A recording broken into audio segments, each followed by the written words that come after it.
It's my pleasure to introduce Wayne O'Quinn to you. We're old friends. Well, I'm not supposed to say old, am I? Long-term friends. How's that? Wayne grew up on a dairy farm in South Mississippi. He attended Mississippi State University, where he completed the BS in chemical engineering. His career included pharmaceutical manufacturing, chemical manufacturing, plant management in Kentucky and here in Beaumont. He transferred to Houston in 1993 and had assignments in Tulsa and Channelview and retired from the company in 2000. Wayne and Alice, who's sitting next to him in the purple there, moved to Galveston in 2004. He's a member of Moody Methodist Church, and he and Alice are Texas Master Naturalists, and Wayne is the current president of the Friends of Galveston Island State Park. They love food, music, and mostly traveling. Wayne will discuss things to do before you even think of installing solar power, then home solar power. His talk will also include the value of electric cars, and if you want to see one, there's one parked right out there that's his, and trucks. At the end of his talk, he'll be glad to answer questions, and we'll manage that when we get to the point. Wayne, happy to have you here. Let's see if I can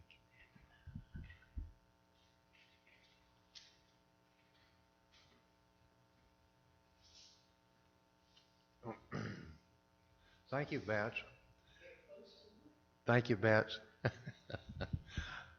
I know quite a few of you here, and I hope this will be more of a conversation than it is a presentation. So as I go along, please ask questions that you have. Alice and I came here in 2004. We bought a house over on Avenue N between 20th and 21st in 2022, and the house was in bad condition, and the city electric inspector told me that if I were not going to upgrade it, that he was going to condemn it. Yeah. So we did. The house had been carved into 4 different apartments and had just electric power strung all across it with extension cords and temporary wiring and everything. So we brought that up to spec and passed the city inspections. And then I thought we ought to put solar power on this house. So I started working on that, and in 2008 we put solar panels on the house.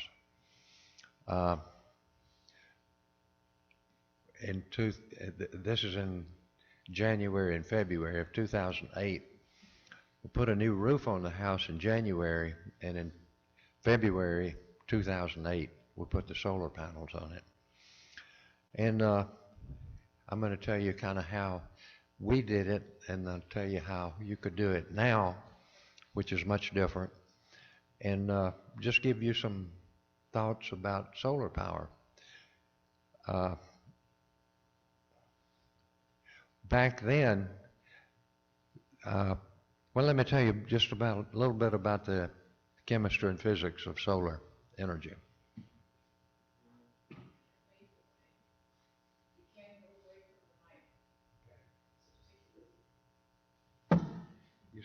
You see the panel here.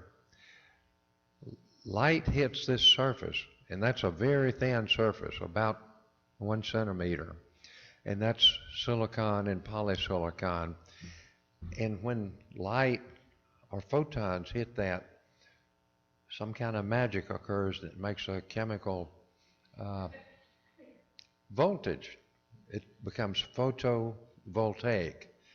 So photons from light hit the surface, and electric power comes out of the back of it.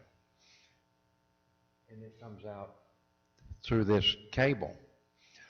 Okay, what comes out there is direct current. It's about 30 or 40 volts direct current. And that's not of any use to a person in a house.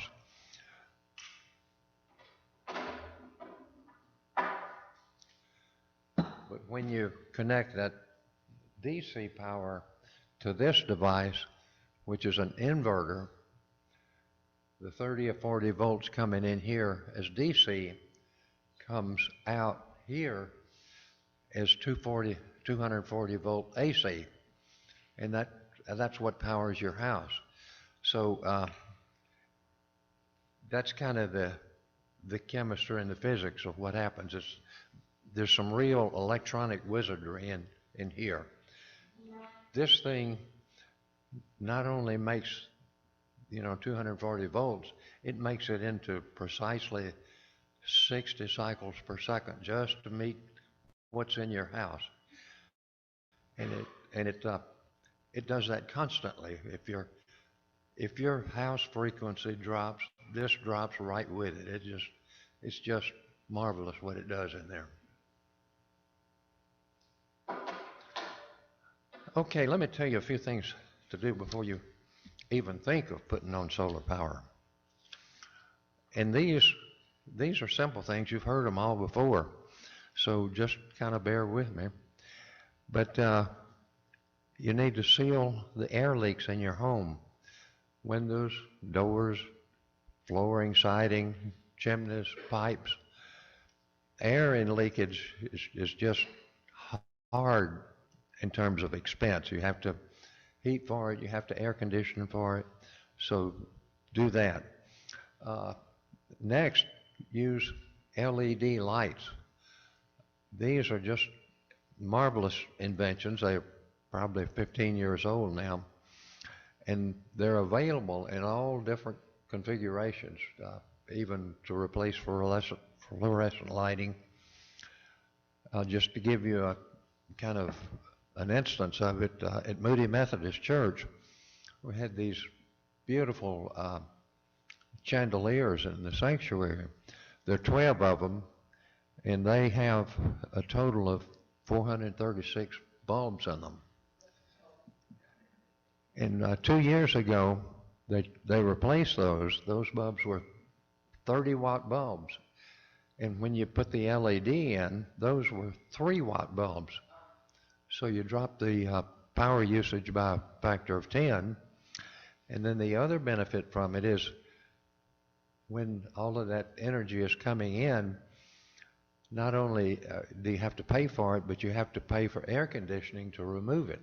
So, and then the other great thing about it, those things are way up high and they're hard to replace. Those will last 10,000 hours. The previous lights lasted 1,000 hours.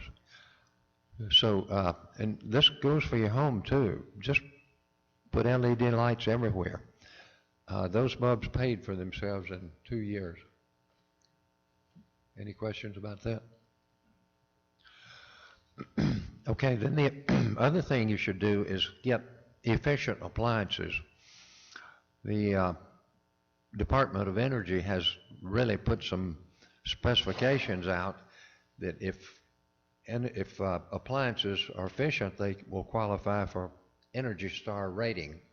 And you can always see that on the appliances. And it especially applies to air conditioning. Air conditioning comes with what they call an SEER rating. That's Seasonal Energy Efficiency Rating. And higher is better. The city code is 14, but you can easily buy them with 16 or 17, and you can also buy them up to 20, 21 now.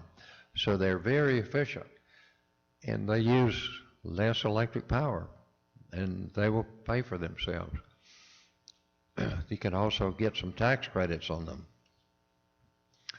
And then the fourth thing is just make sure your home and your buildings are insulated. Insulate floors, ceilings, walls, piping. And now, the one that's coming on pretty strong now is smart homes.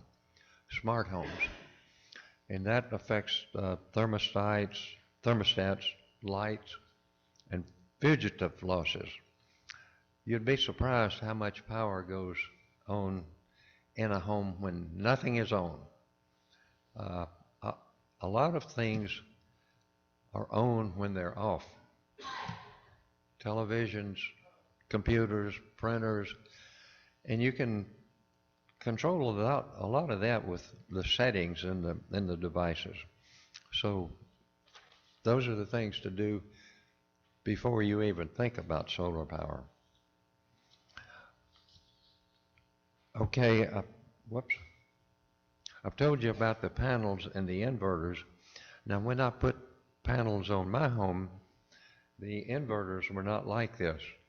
Mine was a big central inverter it was kind of like a desktop computer.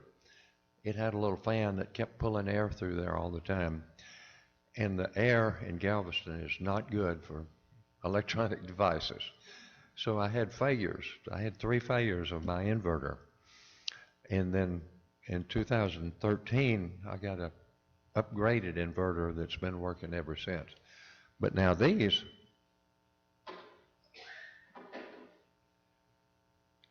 don't have any air circulation inside them. They're completely sealed. So I have great confidence in those. So my system has been operating since 2008. I had a great big scare because I put the panels on in February of 2008. September of 2008, Ike came. And I thought, oh, good gracious, we were evacuated. Where our panels are going to be when we get back? Well, John got an early look at them and called me and said they were okay. So when we came back, they were okay, and we just turned them on and they worked. So I was very happy about that. So from 2008 to now, they've worked constantly. Now, technology has really moved along. I've told you about these. They call these micro-inverters. And I had an experience with Bets. She put solar power on just about a year ago. And I asked her if I could go look at it. And I went over there while the mechanics were installing it. And hers was a non-stop or a one-stop shopping.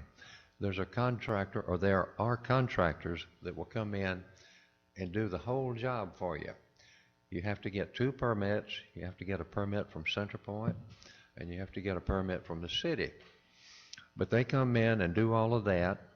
The first thing they do, I think, on Google Earth, wherever they are, they'll look at the roof of your house and see the orientation and the size of it, and kind of tell you, even before they ever show up, whether it's a good possibility. And then they come out and look at your roof and inspect your roof.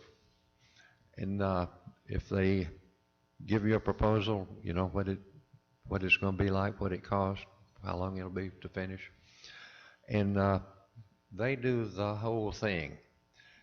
And when I went over and looked at the operation going on at Betts, I talked to the installers.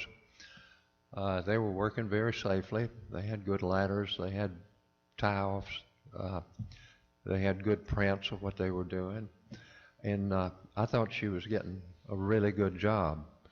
And then after it was completed and running and inspected, it took a while to get inspected, didn't it? But that's the way to do it now. So you can do it one-stop shopping. Any questions about any of this?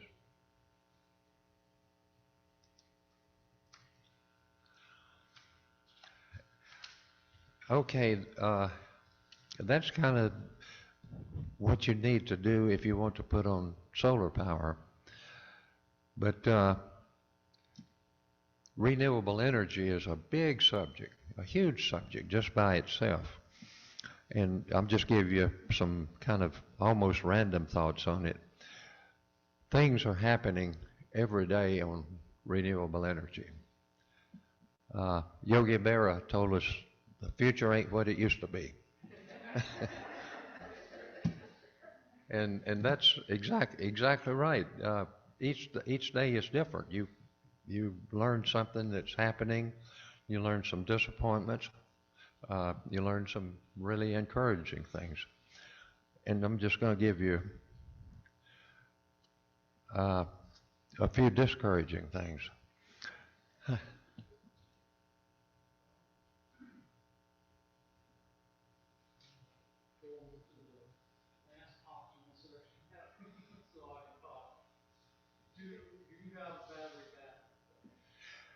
I do not have battery backup, and that's one thing that's really becoming big now. You can buy solar power with battery backup. They're really good batteries. A lot of them are made by Tesla. Some of them made Generac, and that's really the future of solar power, to get solar installed with backup batteries. Thank you. Yes. Wait, I think we'll turn on the Zoom audience so that if they have questions, we'll be able to direct them to you. Okay. Okay.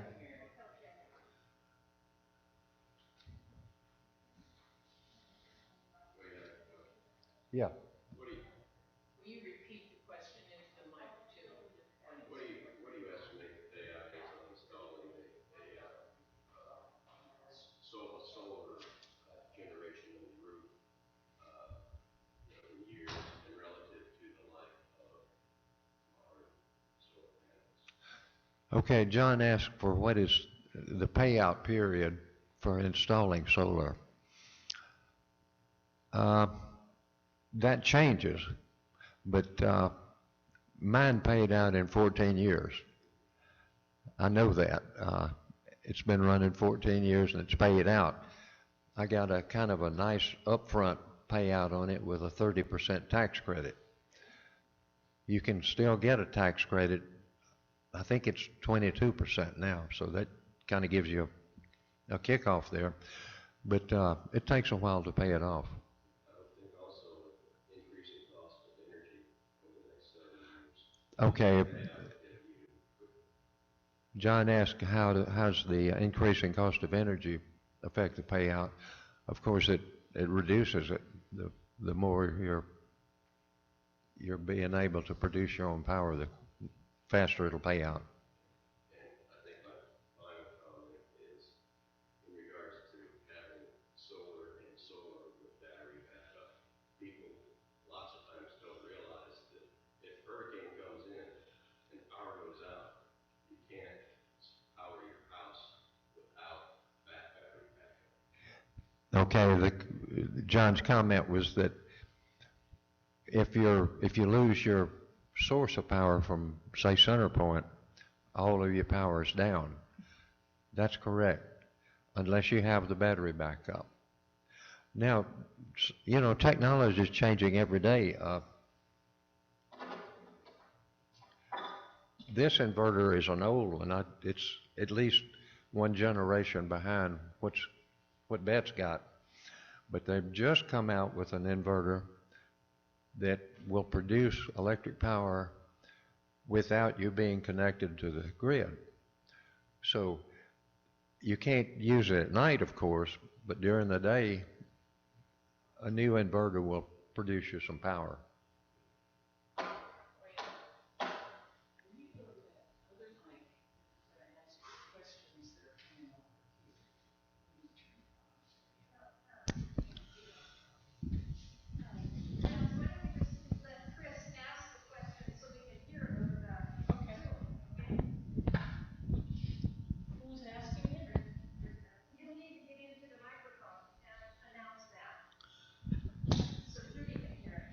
Judy, can you hear me?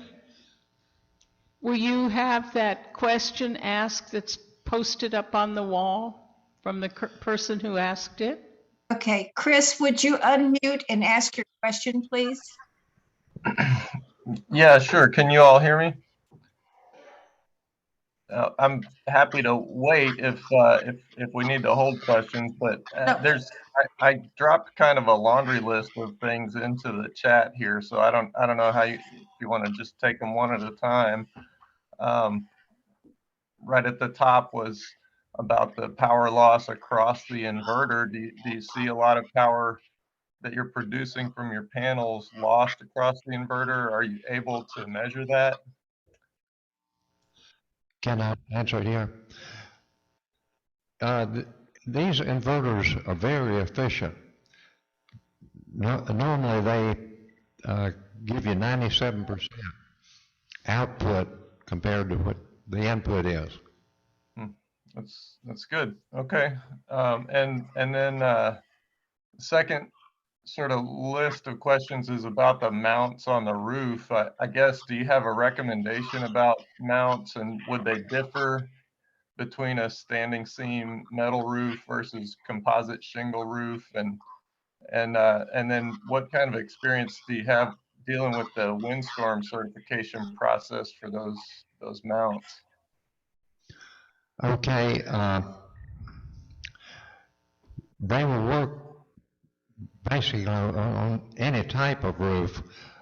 Ours are on a metal roof, but they routinely install them on shingle roofs, and they've got a kind of a nice gadget that fits up under a shingle to make it completely waterproof. I kind of appreciate your question because we need to talk about which roof you put the solar on. You really need to put it on a south-facing roof because that catches the most sun.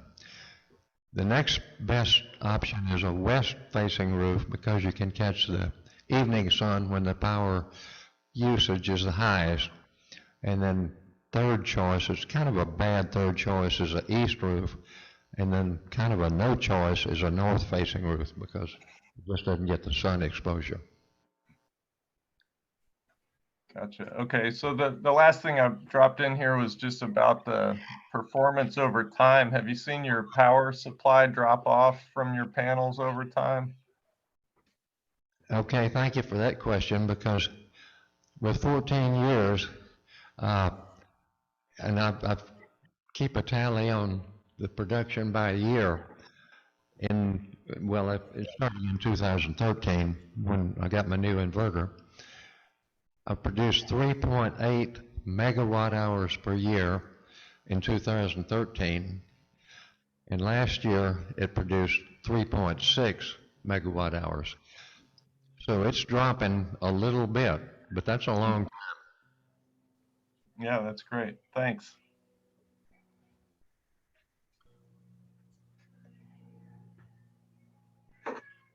Yes.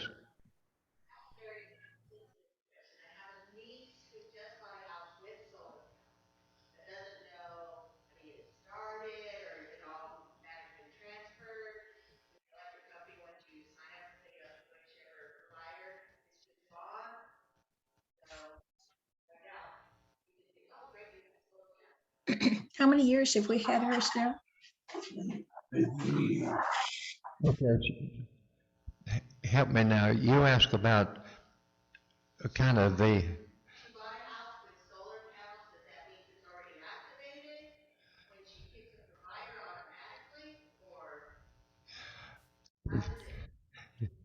That's a very important question.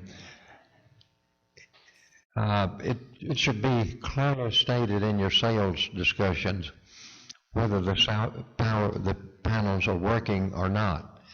I have seen some homes which just not working at all because the inverter has failed. But you need to really be sure in your sales discussion, negotiations, that the panels are working.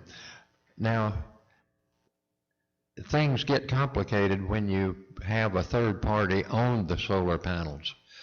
Some of the contractors will put the solar panels on for no cost. You just pay it off, over the months. But technically they own the solar panels, and if you transfer a house, you have to work all that out.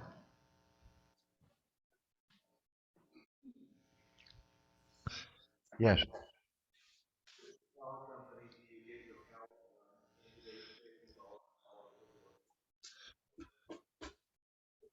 Okay, that question divides into two directions. We get our power from CenterPoint, and CenterPoint is the one you have to get your permits from and And you have to really meet their conditions. It's much easier now than it used to be, but you have to deal with center point. But where you buy your power from can be totally different. You know, probably there are 75, maybe 100 companies that you can buy your power from. And the fact sheets on each of them tell you whether they pay you for the power you send or not. Now, Betts and I have used Green Mountain, and Green Mountain paid us dollar for dollar for power that we sent them compared to the power that we bought from them. But about 3 months ago, they changed that. They'll pay you for it, but they won't carry anything forward. I used to, build up credits during the winter that would kind of get used down during the air conditioning season. Well, they don't allow that carry forward anymore, so that hurt. Have you been looking around to see? He didn't. He asked, have we looked around to see if there are any power providers that will allow the carry forward? I have not. This just happened 3 months ago. I have not, but I will. But I'm kind of pessimistic. Yes. Are there any providers here in the Houston area that will actually cut you a check back every month for any electricity that you have put back into the grid? Okay, his question is, are there any providers that will issue you a check for any credits where you've sold them more power than you used? I don't think so. I've never found one. The best they will do is carry it forward. Yes. Maybe you already answered my question, but how do you test the panel you need a replace or not? Repeat the question, please. How do you know, how do you test your panel need a replace or not? How do you test it? The panel is working, still is efficient, or the panel need a replace or not? Okay, the question was, how do you know whether the panel is working or not? And there are two answers to that. My system did not provide me. My system is where it's kind of like the old Christmas tree. You go from one panel to one panel to one panel. So if one of them fails, it's all failed. But on Bet's system, there's an information system in there that will tell you precisely which panel has failed. On the other hand, I've never known a panel to fail. Yes. Being this close to the ocean, do you have to clean your panels? Pardon? Do you have to clean your panels? I have not. The question was, do we have to clean the panels? And my answer is I have not. The panels were put up in 2008, and 2 years ago, I did get a fellow to go up and clean them and tighten to make sure everything was still tight. But I saw absolutely no difference in the performance. They do accumulate a lot of dust and a lot of pollen, but these great big rains we get has kept them clean. Yes? If you do have the battery, is that power automatically yours, or does it still go to the company and pay? No, that power is yours. Oh, I'm sorry. Her question was, if you have a battery backup, does that power belong to you, or can it go back to the power distributor? And the answer is, it belongs to you. The modern way they hook those things up is they have a transfer switch where power either comes from the grid to your house or it comes from your battery. And when you're getting it from your battery, it's disconnected from the grid.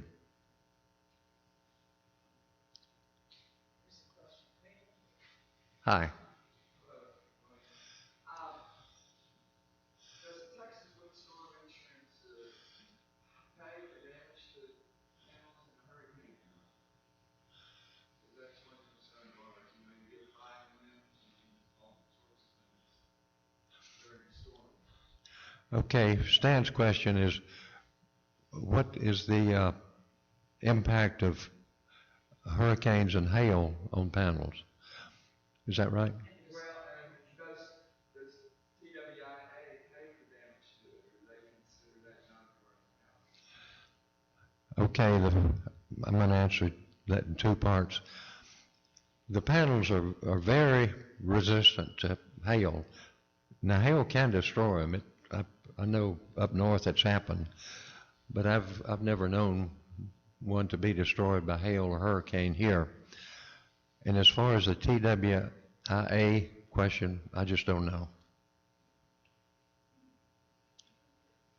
Yes? I know you're talking about solar panels, but have you ever looked into augmenting them with wind generators? See, I ask this question because I have both wind generators and solar panels on my cell phone, and I hardly ever use electricity at all, as far as off of either the docks or having to run up the engine to charge batteries. Okay, the question was, we're talking about solar power now, but have we thought about supplementing it with wind power? And of course I have. I just love wind power. I even went to the factory where they make the wind turbines. But it's almost not doable in the city. I kind of talked about, putting it in the city, and it's practically not doable because of permits. But out at Galveston Island State Park, we have a really good demonstration unit of solar and wind. We have a nice wind tower that produces power when the wind is above about 10 miles an hour, and we have a solar demonstration out there. So if any of you want to see wind and solar as a demonstration, come out to the park. Yes? Is there any special treatment you have to do to the solar panels if the temperature drops below freezing? Because I remember what happened last February all too well. Okay, the question was, do you have to take protective actions for solar panels for cold weather? And that's an easy answer is no, they don't need any attention.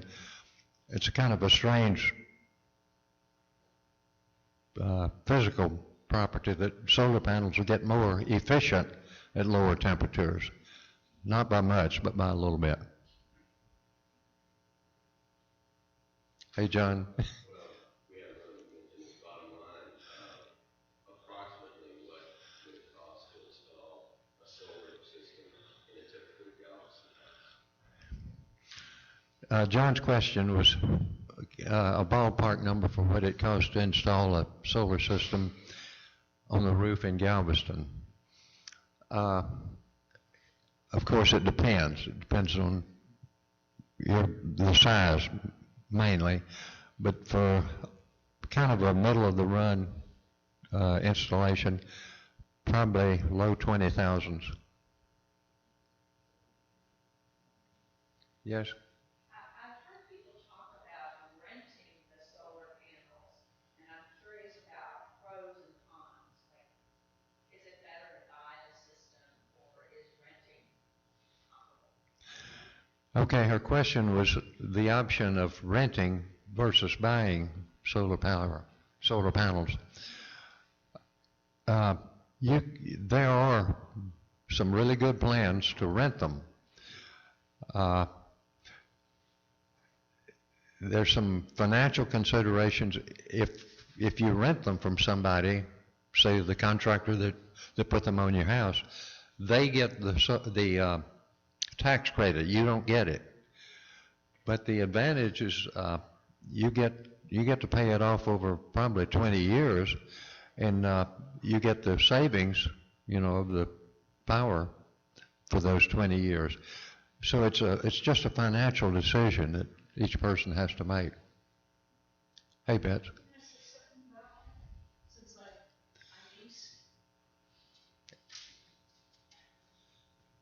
I do lease my panels, and it's a 20-year lease. If I sell my house, they go with it, and whoever buys it also pays for that. And the reason I did that is I didn't have a whole bunch of money to put out, right away when they were installed. And the second one is anything happens to those panels, like they blow off or I don't know, something hits them or whatever, it's the company that fixes them. I don't have to worry about that, so I don't have to worry about the insurance for that, Stan. That's why I did it, and I figured in 20 years I'm not going to be here, so I don't care. Yes, you will be.